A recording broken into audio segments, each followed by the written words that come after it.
Welcome, welcome, welcome. Rejoice if you may, because I'm back. Um, so, I am back in the Republicana Dominicana right now, and over the last 3 months, I've been in Saint Martin, France, Italy, Monte Carlo, Palma, Spain, Madrid. Did I say Italy already? Cannes. Is Cannes a different country? I don't know. Wow. So educated. There's another one. There's another one that I've been to. Anyway, all those like all along that southern European coast, I was traveling, looking for jobs, doing a little bit of dibble daddling, dabbling in partying. Certainly. And I don't know. It's been a hell of an experience, and it's hard for me to like wrap all of what happened in my mind and put it into one concise video, which is too bad because I really want to. Maybe I should write some things down. I probably should. But I don't know. I find that the presentation is a lot better. What like the outcome can be the best when I don't write things down, make like a script or anything, and just say it how it is. But sometimes it doesn't come out well at all. So anyway, I'm back here, just kind of getting my health back, recollecting after being on the road. I was eating like a meal a day, drinking a fucking bottle of wine every night, just living the life, but like it's very self-destructive. Like what what people would consider like the life is very it's very self-destructive. Staying up way too late, etc., etc. And like, as a person who's been very like health conscious over the last like 4 years, something like that, there's something that happens like in the back of your mind where it's like you're constantly like calculating the like the net outcome of like your partying experience, like your going out experience. You're like, oh, I've like had like 4 hours of sleep every night for the last like 3 nights. Da, da, da, da. Anyway, it was all an experience, but I find that I really like to just like recollect and like be back with my health. So it's nice kite surfing every day, eating properly, and something that I didn't notice until I was back is how much weight I'd gained, and it's coming off now, finally. But I'd probably put on like an extra 5 pounds, and like I was already pretty lean, so I like it was hard to notice. But I find that like it just kind of like creeps up on you, and it's weird because like I would have looked at myself in the mirror in France, and I would have been like, oh, I don't need to lose any weight. And then being here, I've lost like maybe like a pound or two, and it's totally noticeable. And then you think like, oh, if that was a pound or two, like I can probably lose another 5 pounds. And I don't know. This is something like I kind of like wanted to talk about for some reason, but nowadays there's this real like gym culture, like this like gym bro, like big boy culture where like mass is considered like good, like beneficial. Mass is considered the only way to be. People will bulk cut, the very standard protocol, or even just be big in general. Like I've had some friends where like being a larger person is like ideal for them. And my opinion completely differs from that. I find that being lean is like your face looks better, you feel better. Like I've never really been fat, but I've had like phases of my life where I've just been like a little bit heavier, where I like just not like I would get like a little bit depressed or like just like really busy, not don't have time to take care of my health, whatever. Just like these last 3 months, and this has happened before, and I've never felt good. Like being lean is so important, and I think it kind of goes hand in hand with like the you know how like nowadays, because like the Kardashians or whatever um celebrity made this a thing, but like being like thick as like a girl is like good now, or like that's considered sexy. I kind of put that in the same category as like big men, like just like bigger guys, because there is something primal about like going out with a girl, or going out with a guy who just like going out with a guy who's bigger, or going out with a girl who's like has like who's like curvy or whatever. But I don't know. My opinion on that, like if you would have asked me about a year ago, oh like what was my type, it would be like, oh yeah, like these juicy girls or whatever. And having experienced like enough of that, I don't know. When you meet a girl like that's parents, like when you meet her mom, like they're just fat. Like they're just that's just it's just fat. Like I don't know, I don't see it in the same way. Like the skinny, I have a feeling that like as my generation gets older, so like I was born 2007. So this is like the peak in my opinion of like these like curvy girl being popular things. Like, I have a feeling that in like 5 to 10 years, we're not like guys my age aren't gonna like girls like this, and girls aren't gonna like the big boy, like the big muscular guy look, because I don't know, like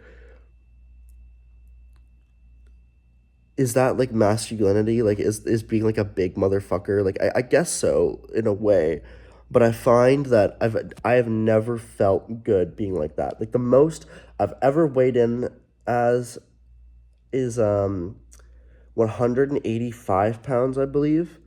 Like lean, but like I was big. Like I had a lot of mass on me. This was like in high school where I was kind of like really bored all the time, so I kind of like just like got into the gym. I had a friend and we would just like go to the gym all the time, and it was definitely fun and like there's definitely productivity in that, but I don't I find I feel the best when I'm super lean, 160. Like 160 flat is like the best for me. So anyway, I'm gonna try to take this cut as far as I can take it. Like I want to like get to the next level, because I'm always like here, like where I am right now, my face, my physique. I always like get to here, and then I'm like, oh, that's good enough, and I just like stop thinking about it. But I'm gonna try to take this like to the next level. Gonna try to get to like the single percent body fat look, if that makes sense. Um, like I said, I don't know. I can't really put everything that I've learned into one concise video. So I think it's just gonna come through in the videos to come. I haven't had time to like make a good video, because I've made a bunch, but I don't know. It hasn't been the like my articulation hasn't been good, and I don't know, it's always been I've been living with people, like hostels, or I was renting out an apartment with my friend, etc., etc., um backpacking places, boat houses, crew houses, I guess that's what you call them. But there's never been a very good opportunity with like a neutral, still environment until now. So now I'm like here, and like I'm by myself, so it's like nice, it's I feel it feels free to say what needs to be said. So yeah, what I have to say is the biggest thing that I've learned in this duration of being abroad is, and this is very obvious, but, and anyone will tell you this who's been, especially to Europe, but the mentality is extremely different from North America. So if you are a North American, please do not feel like the world is like that everywhere, because I don't know what it is about North America. Like I grew up in Canada, which is like which is a very even split of two different types of people from what I've experienced. There's people that like live in places like Toronto, Ottawa, um, the big cities, not necessarily Montreal, but these big cities where, there's a lot of like online culture. There's like it's very consumeristic shopping, and there's lots of trends and all this stuff. And basically the day-to-day life consists of like your social environment and consumeristic products. You go shopping with your girlfriends if you're a girl, or I don't even know what guys do. I never really hung out with those guys. But yeah, the girls just kind of like went shopping all the time, and just like hung out, had sleepovers, whatever. And the other side is like kind of like the Calgary, BC. There's areas of Ottawa like this as well, where it's like it's nature focused, a lot of blue collar workers, a lot of like going out and doing shit, snowmobiling, snowboarding, dirt biking, and stuff like that. And that's kind of like the guys that I would hang out with were always like that. But yeah, if you're part of like a very like consumeristic kind of shallow environment in North America, which I've been part of, friend groups like that, please don't feel like the world is like that, because like social media will definitely make you feel that way. You'll be like, if all you see is this, you're gonna believe the whole world is like that. But it's completely different. People in Europe live differently, and people in different parts of Canada and America, etc. Everyone lives differently across the world, obviously, but you can kind of fall into this downward spiral of negativity. But what I'm trying to say is, as a matter of fact, I'm going back to Ottawa in 3 weeks, exactly 3 weeks, on the 7th of next month. And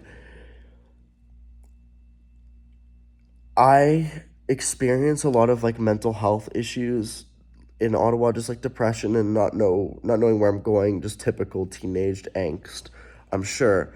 And going back and having a completely different attitude, like I was not well when I was there before at all. Just blatantly not well. I was just not doing well. And going back, the biggest takeaway that I have, the biggest mentality shift that I have is, it really is all about your attitude. Like your attitude towards why I don't know, your attitude towards life, your attitude towards your environment, your attitude towards your friends, just your general life attitude. Because like, I don't know, a good analogy for this actually is money.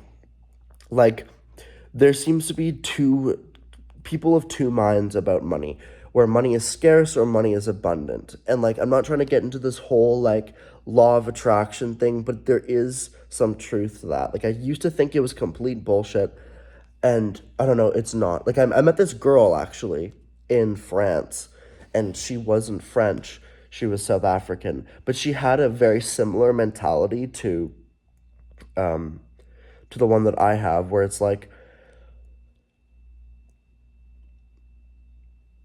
you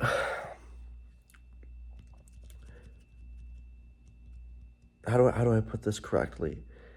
If something is scarce in your life, and that's how it felt in living in Canada before, where there was when you live in an environment where you work to consume, and there is scarcity in everything in your life, like, you're always like, it doesn't matter, it can be money, friends, your diet, whatever, your fitness. It's like, I'm trying so hard to lose weight, I'm trying so hard to not be anxious. I'm trying to make this money, and it's so difficult. That's how it used to feel for me. Or like, I'm trying to make friends. It's just so hard to make friends. Like, that's how I used to feel when I used to move to a new place. Like, when I originally moved to Ottawa, Canada, it was like, I went to high school. I'd never been to high school before. I was so like unsocially lubricated, just because of the way I grew up. And it was like, oh, I'm trying so hard to make friends. Like, this is so difficult. And it caused the experience to be difficult, and it caused money to be hard to come by, and friends to be hard to, wow, I'm really just like not speaking well. I haven't like spoken like this in so long. But it caused friends to be hard to come by, and money, and just like I was always so worried and anxious, and like whether it's hard to come by or not, it doesn't even matter because it's all just about your attitude. And this is really it right here. This sentence that I'm about to say is it that everything happens for a reason, and everything works out mentality that you can choose to have. You can just choose to have that today, right now, in this moment, and in the moments going forward. Everything works out for me. Everything happens for a reason. If you have that mentality, it will just, even if it's not based at all in logic, it is the best mentality to have, because everybody that I met that I aspired to be like, or I liked characteristics of their personality, or I just liked things about them in general, they always had that attitude. Everything works out for me. Oh, it's all gonna fall into place eventually. I'm not worried about money. This girl that I met, I'm a little bit sick, so my voice sounds a little bit weird.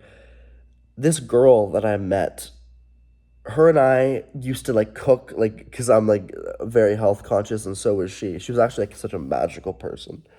But we used to cook every single day together. So I would show up to her apartment around 11 to 2 p.m., and we used to cook and hang out till like, 12 o'clock, 1 o'clock in the morning, whatever. And she was just like, I'm not worried about spending money on the healthier food. She used to eat like steaks and stuff like that. She's South African, so that's like a big like meat. It's a big part of like their culture,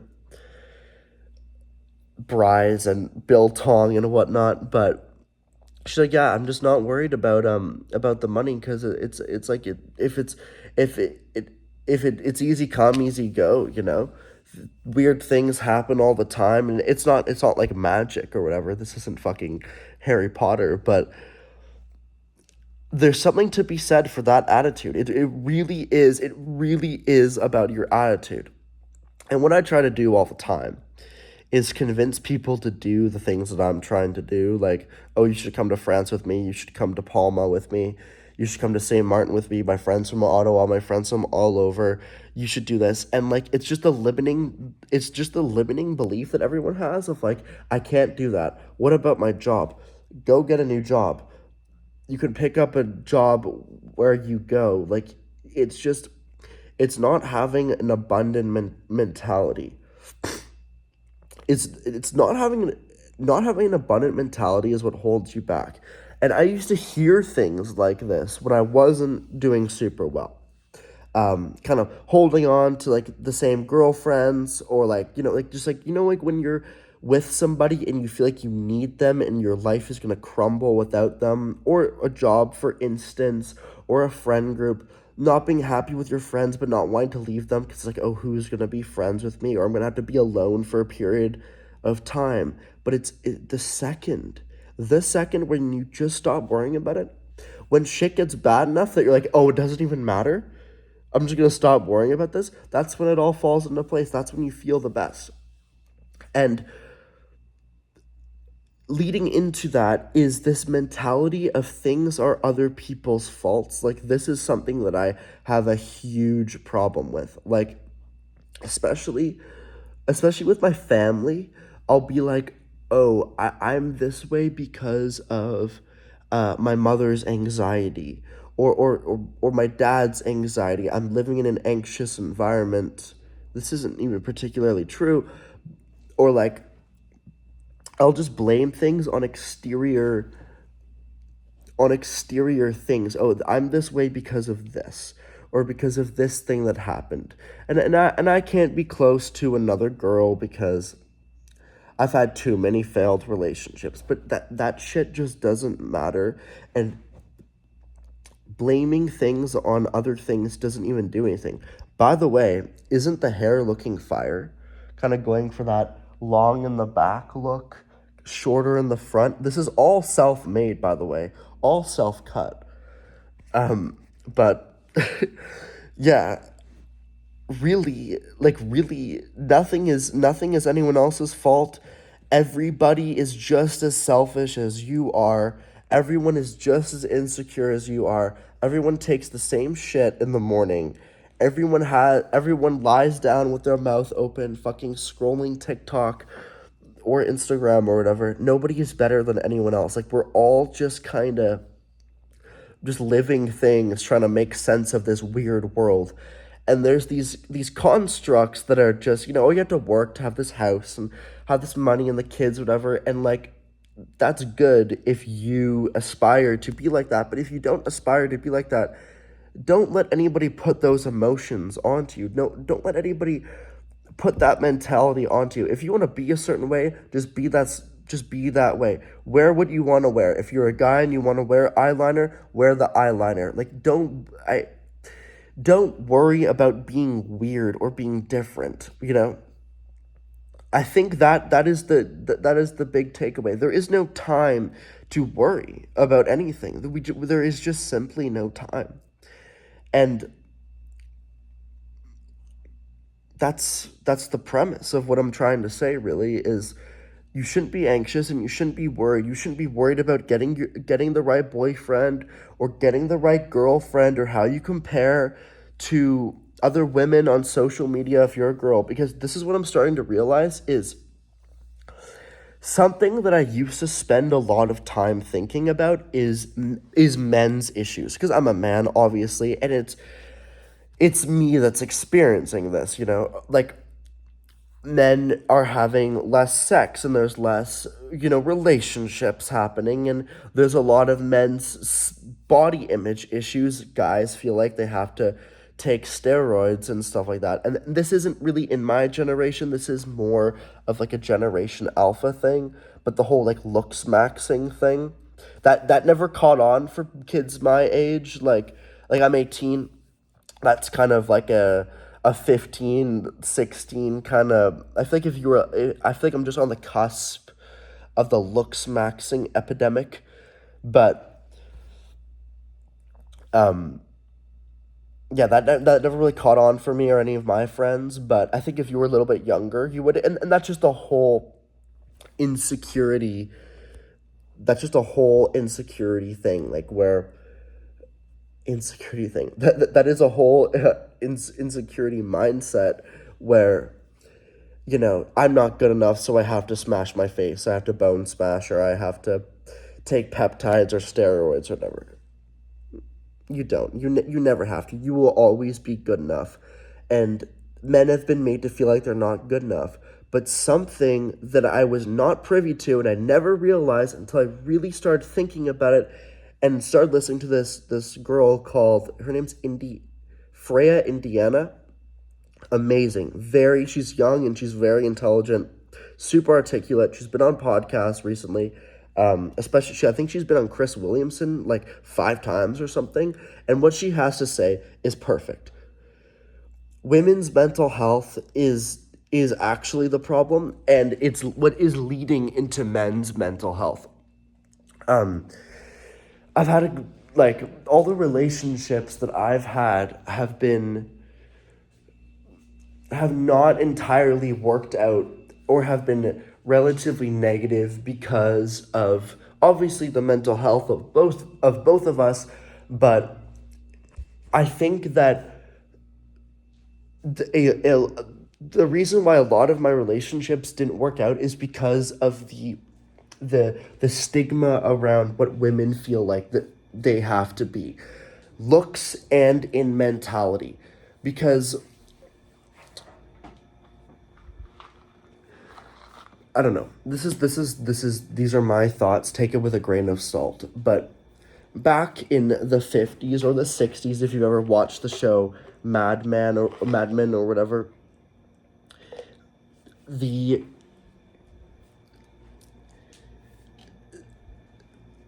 whole providing thing was very prevalent. Women weren't really in the workforce, and it was up to you as the man to provide, to make the money, and have the job, and kind of be, hold on, I need to take my supplements, just 1 second, to be the the primary source of the income, and to be the man of the house. You get the archetype. And nowadays, that is completely not necessary, right?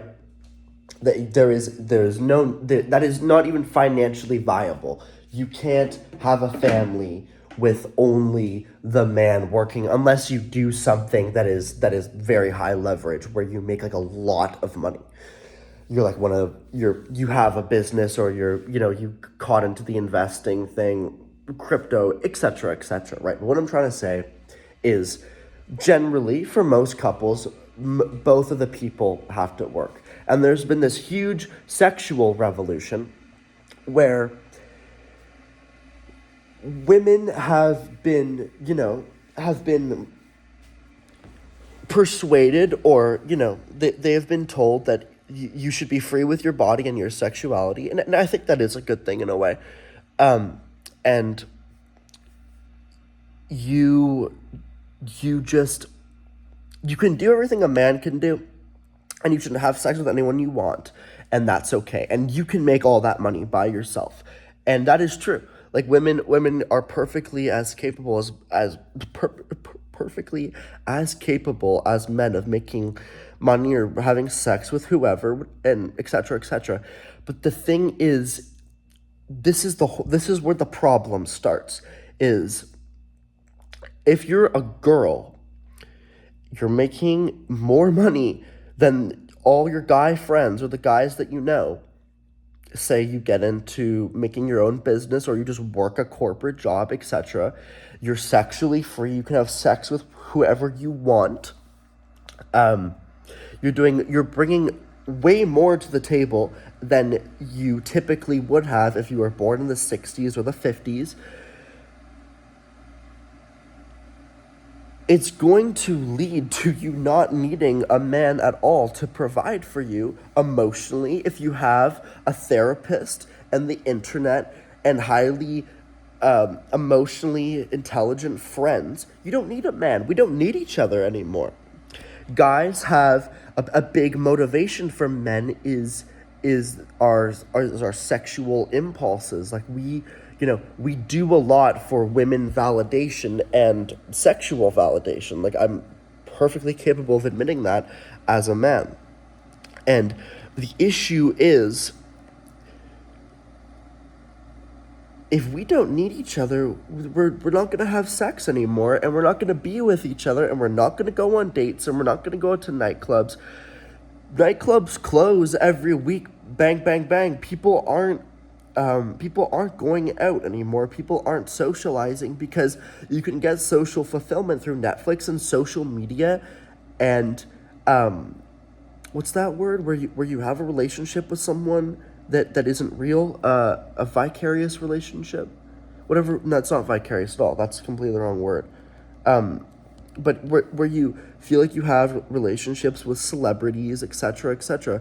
Anyway, women are bringing all this to the table, and men are bringing less to the table now, or the same amount, hypothetically. Not really, because we're not working as hard, because there's no motivation to. We're not really, like, if people are having less sex and people feel like they have to, like, looks max and all this stuff, we're almost switching roles. Like, looks maxing is an inherently feminine thing to do, and all these women are very career driven and financially motivated, which is a good thing. But once again, when it comes to our interpersonal relationships, we can be lost. 100% we can be lost, because we do not need each other at all. We have our sexual desires with our romance novels and our pornography completely satiated. We have our social needs completely satiated. All we really need to do is, like, make a little bit of money to live by ourselves and just be kind of depressed. Anyway, I thought men's mental health was the big deal. That's not the case. I think women's mental health is a way bigger deal. And we should be doing things to solve it. And the problem may get worse before it gets better. But I think that acknowledging this and talking about this, especially as a man, like, coming forward and being like, this is actually a problem, we should be addressing this, because when I come to think of it, all my friend girls are dealing with some level of feeling inadequate or not feeling well, because why wouldn't you? Girls feel like they have to get BBLs, and girls feel like they need to get Botox every single day and wear this 30-step makeup routine. And it's sad. Like, it really is sad, because I once again, I know so many girls who, wear all this makeup and have these insane insecurities, and it's a waste of money to wear all that stuff, and it doesn't really boost your confidence, because it actually makes your confidence levels worse. The I have to say, the women that I am most attracted to and I find the most confident don't wear makeup, because it becomes a new baseline. Oh my god, I just fired up the wrong tea. I'm sorry, I'm drinking a nighttime blend instead of my green tea, whatever. If you wear a lot of makeup and you have your eyelashes and nails and stuff, you feel inadequate without these things. And the whole love yourself movement that I think has been very prevalent in my generation with women is, oh, you should love yourself, but you should only love yourself if you're wearing a $500 face of makeup, and you just got your BBL, and you're texting 30 different guys on your Snapchat or whatever. And that isn't loving yourself. That's actually hating yourself, but loving a constructed, kind of product formed version of who you are. And guys are the same, obviously, but I think it's worse for women. And I don't know, if you really did love yourself, men and women, you shouldn't need to looks max. You shouldn't need to, this whole looks maxing thing is in my brain because I watched a documentary about it twice, the same documentary, over the last few weeks, and it is really sad, the whole thing. People taking fucking meth and shit just to make their face a little bit leaner, and peptides, etc., etc.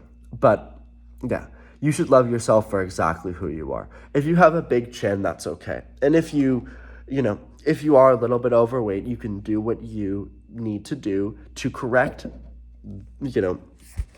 those issues, but some things are out of your control. Sometimes your butt isn't big enough, or your butt's too big, whatever it is. Sometimes that's just the way it is, and you should love yourself for who you are. This has gone so off the rails, but let's kind of bring it back to the original point, just to make this all very concise. You should be happy with who you are. Hold on, one second. You should be happy with who you are and what you're doing, where you are in life, and how much money you have already. And you would probably be if social media wasn't a thing and you weren't able to compare yourself, man or woman, to the best looking people, the richest people, the Miami bros and the Brazilian models or whatever. You should be happy with who you are and who you're going out with and what your body looks like. And if you want to change that, not with surgery, but if you want to, okay, I'm going to start eating a little bit better and clear up my acne, that is completely your prerogative, and you should be doing that, of course. But please don't make yourself feel bad because of what you see on your little rectangular piece of glass. I'm gonna buy a flip phone. I think I might buy a flip phone when I'm in Canada, actually. It'll be like $45. I'll just get a SIM card with like Bell Media or something, or Rogers or whatever. I'll pay, $5, $11 monthly, and I will just give out my phone number to all my friends, and they're just gonna have to call me, and that's it. They're gonna have to call me, and that's just it. And every time I meet a new person, here's my phone number, shawty. Take it. I'm just gonna carry around this little BlackBerry flip phone. You know what? I probably have 30 of them lying in my 80s styled room. everything that I own is before the year 2000. I actually, apart from like my cell phone and my laptop and like my like earbuds and stuff, I actually don't think I own anything that's like of this generation, apart from sporting equipment, actually. But that's completely a side point. What I'm trying to say is, let's. I'm trying to circle back to my original point smoothly, but it's not going very well. Loving yourself, being yourself, not concerning yourself with what other people are thinking and what other people are doing is the most important thing. There is no time to be anxious. There is no time to be insecure because you're just going to waste your life. There's no time to be consumeristic because you're going to waste your money. There's no time being worried about anything. You're going to find a good man. You're going to find a good woman. There's just as many people on this earth as each other. Don't worry. Don't worry. If you have this, I'm just so not worried about it mentality, everything's going to fall into place. And a good analogy for this is losing weight. What I struggle with a lot is like a very compulsive eating habit where if I get really bored or really stressed out or I just need to do something with myself, I'll make a meal. And something that I try to do and what I've been doing for the last week is just eating 2 times a day. So fasting till about, 1 or 2 p.m. and then, eating at 7 and closing the window and just doing the intermittent fasting thing, trying to eat like low calorie, low carb, etc., etc. But something that I struggle with is the compulsivity of it. I'll find myself in the kitchen cooking up a 2,000 calorie meal, just randomly, like listening to a podcast and just kind of being bored. And if I'm stressed out, food is kind of like a comfort thing. It's a biological hack. And when I'm just not worried about it, because I'll be worried about just something, just like some weird thing. I'll just be like, oh, I'm never going to find the love of my life. That's something that I've talked about so much on this channel. I'm never going to find the love of my life. What am I going to do? Whatever. When you become not worried about it, when it's just not a concern, these habits, these self-destructive habits, compulsively smoking, like whether it's weed or cigarettes, compulsively drinking, instead of saying, like, a drink would be nice right now. I would love to, sit down with my dad or with my friends and have a drink. No, instead of being that, just like, I just mixing yourself 5 drinks. Like, I used to drink, we get these big bottles of rum here in the Dominican Republic for, like, super cheap. A bottle of rum is, like, $10. I used to fire through one of those in like 4 days when I wasn't doing well, just like compulsively drinking, compulsively eating. Instead of just not being worried about it, take a deep breath, just say to yourself, I'm not really worried about this anymore. It makes everything feel so much better. It's gonna work out, and that's the thing. Even if it doesn't work out, having the mentality of it's gonna work out makes it far more likely to work out. But I love how there's just like a naked woman behind me. Fuck. There's no way it's gonna get copyright striked, will it? Oh my god, that's so naive of me. But yeah, I'm trying to get it out of the frame. This is just not working. Having the abundant mentality, which sounds so wishy-washy, etc., is the only way to be. Are we loving this grandma floral?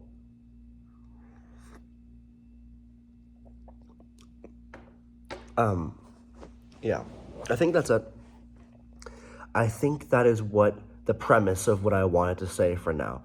I'm going to try to come out with more videos when I have time. You know how it is. Life is a fucking nightmare. It's always weird. But yeah, to my friends that I've made in the last 6 months, I love you guys. I've met 4 very distinct people. I'm obviously not going to say any names for their own privacy if they don't want to get called out. I just like really want the tits to be in the frame for some reason. But yeah, I love you guys. There's there's nothing better than friends. There's nothing better than a quote I heard the other day on a podcast, which really resonated with me, which is blatantly obvious, if you think about it, but it is when you're deciding who you want to be with, like romantically, uh, you know, we often think of the high leverage moments. I sound like a business person when I say this, but we often think about, these moments of like, oh, the best sex or the most intimate dinner or whatever, and that's kind of how I led my relationship life previously, just being like, oh, what is the very highs of your relationship. And I think that's where we go astray. And the quote was, the best way to find your partner, the best way to choose your partner is, what is my average Tuesday going to be like? That's why I like to go out with girls who I have a large like hobby interest with, where we share hobbies. So like snowboarding or even hiking. There's this girl that I met, the girl that I was talking about before, that I met in France. We would go on hikes together, or even just like walks, like just getting exercise, making good meals together. It was beautiful. It was so beautiful. Like, she was actually one of the most beautiful people. Like she was like, she could have easily been a model. I think she actually is a model, but um regardless, just the average Tuesday, the average Wednesday, the average evening night where it's not exciting and you're not having sex 30 times a day like you are when you first start getting together, where the romance is big. Just the average day. And that analogy should lead into your life. I don't want my average day to consist of, being with some fat girl, being bored with some fat girl, being myself, being bored and fat. I don't want to be bored or fat. I want to be exciting and thin. I want to be doing something new, something exciting, getting lots of exercise, eating well every single day. I want to travel. I want to buy a van and travel, and I want to go out west and become a ski lift operator, and then I want to go work on boats, and I want to go become a dive instructor, and then BVIs. I want to do all these things. I want to go move to New Zealand and maybe become a tour guide or work on a food truck with my friend or whatever. These are all things that I aspire to do, and things that I will do in my life in, the coming 5-10 years. That's what I want the average Tuesday to be like. Interesting, not boring. And for me, settling down was so important. And now settling down is the least important thing to me. I want to have fun. I'm so happy, not 100% happy being by myself, but I'm way happier than I've ever been in my whole life being by myself, being alone. I can hang out by myself or with people, get the exercise, be mentally clear, be fine, not have anxiety, make the right choices, don't drink too much coffee, don't eat too much, don't drink too much, don't smoke too many cigarettes. I am there now. I feel like I'm there. And that is the most liberating feeling possible. And it all starts with your mentality. Wow, what I just said. I feel like that was well articulated near the end. Anyway, I have a friend to call, so I'm gonna end it here. Thank you for watching. Please just take care of yourself. Please don't worry. Just please don't worry. A piece of advice that I'm gonna give is, there is this supplement called ashwagandha. I've heard magnesium has the same. I'm gonna start taking that when I get back to Canada and I can buy it. But ashwagandha has been a huge help for me. Just taking the edge off the anxiety. If you like have like an anxious biology setup, like if you are born with natural anxiety, ashwagandha is huge. It's been huge for me. I've been taking it for the last 2 years probably. Yeah, yeah, 2 years, maybe even longer than that, and it's helped 100%. You shouldn't have to take any supplement, of course, but I think that ashwagandha is huge. Knocking that little edge off the anxiety is nice. I take it's very sporadic. I just